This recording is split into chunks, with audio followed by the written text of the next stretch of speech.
Texting and drinking is never a good idea. We've all done it, and we've all regretted it. The drunken texts you forgot you sent. Prospectors collected them in inTEXTicated on Rock 107. From the 740, just figured out why my bed smells like weed. I found a bowl in my pillowcase. Area code 954. I already brushed my teeth, and it's not even noon yet. Today's going to be a productive day. And from the 813, I slept, walked to the toilet, and woke up pooping. Easily one of the most disorienting events of my entire life. You hit send, and we hit the floor laughing in inTEXTicated on Rock 107. From area code 330, this pizza tastes like mashed potatoes. How high do you think I am? Area code 765, I'm currently prioritizing my homework by splitting it into things I can and things I can't do drunk. Oh, college. And from the 205, been considering the feasibility of adopting a kangaroo.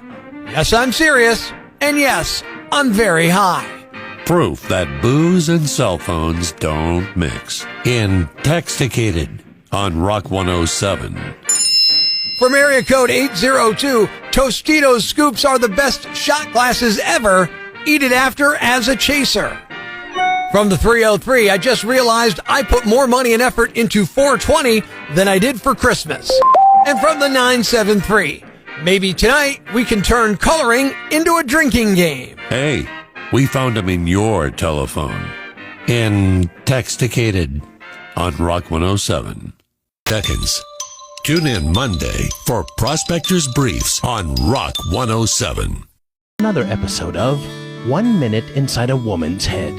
Brad asked me out and said to dress for a golf lesson. Does he think I have a wardrobe closet from Saturday Night Live? Me dressing up like a female golfer is like putting on a costume for Halloween. Does he think I have one of those golf skirts or a cute little Argyle collared shirt with matching socks? Does he think I have a golf visor? No, I don't. So now there is shopping involved and out-of-pocket expenses. For what in exchange? A bucket of balls? So now I'm at the golf shop and, hey, this stuff is really cute. I'm liking this. And I'm sure he'll take me to a fun restaurant later. Maybe I'll be good at golf. I think it'd be fun to drive the cart. It can't be that hard of a game, right? I've seen 14-year-old girls do it on TV. Looks easy. You just whack, drive the cart, put it in, drive the cart. This is for sure. I'm going to look super cute. I mean, I don't actually have to play when I go to the course, do I? He'll understand. And that was another episode of 1 Minute Inside a Woman's Head.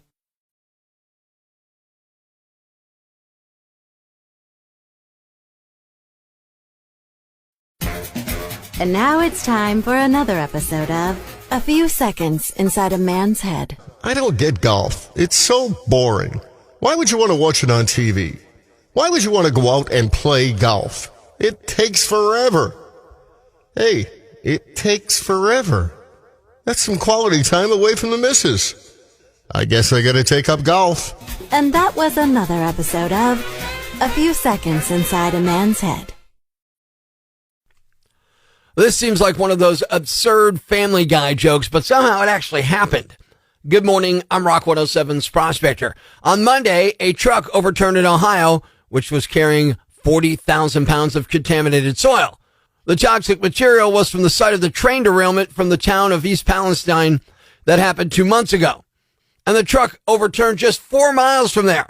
So the region has suffered 2 toxic spills, featuring the exact same material across 2 different modes of transportation. It's kind of ridiculous. Now, on the plus side, the Ohio EPA says the new spill was contained and is not a threat to nearby waterways, though they were pretty fairly understated about the original spill, if you remember. The truck hit a ditch and a utility pole and it overturned onto its side. It's unclear why the driver lost control of the truck, but he was cited and no one was seriously hurt. I mean, this seems like the making of a bad horror movie. A toxic substance takes on a life of its own, refuses to be contained, and moved by hapless humans. It's chosen to make Ohio its home, and it's settled The land is its own land. It's even commandeered the local EPA to do its bidding. What is it? What does it want?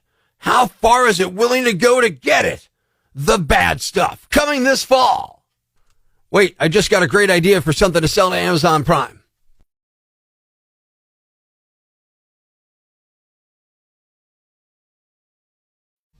Life's pretty tough right now.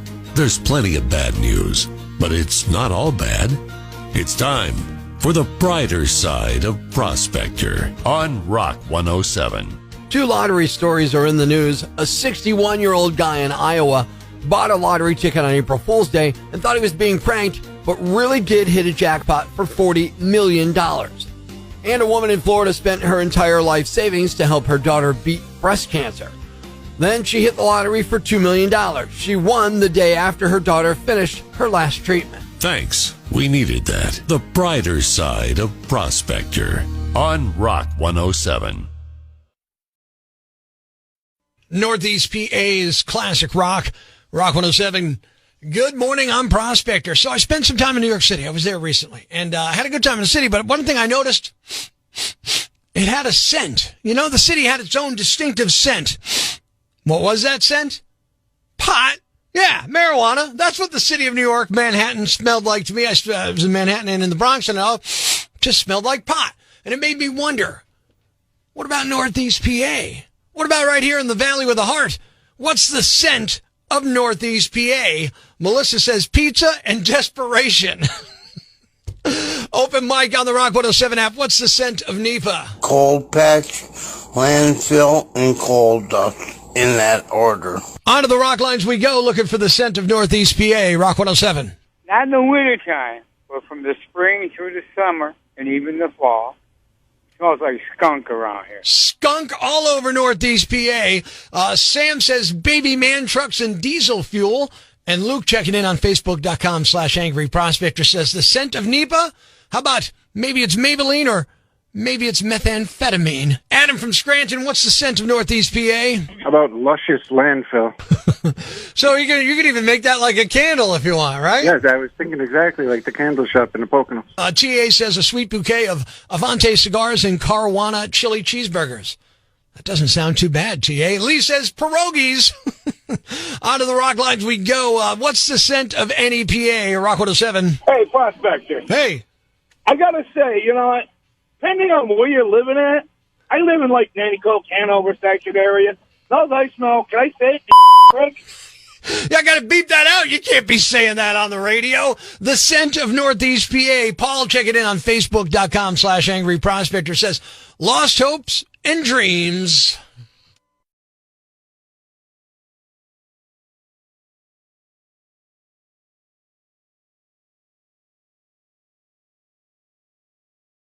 What's a Yambag?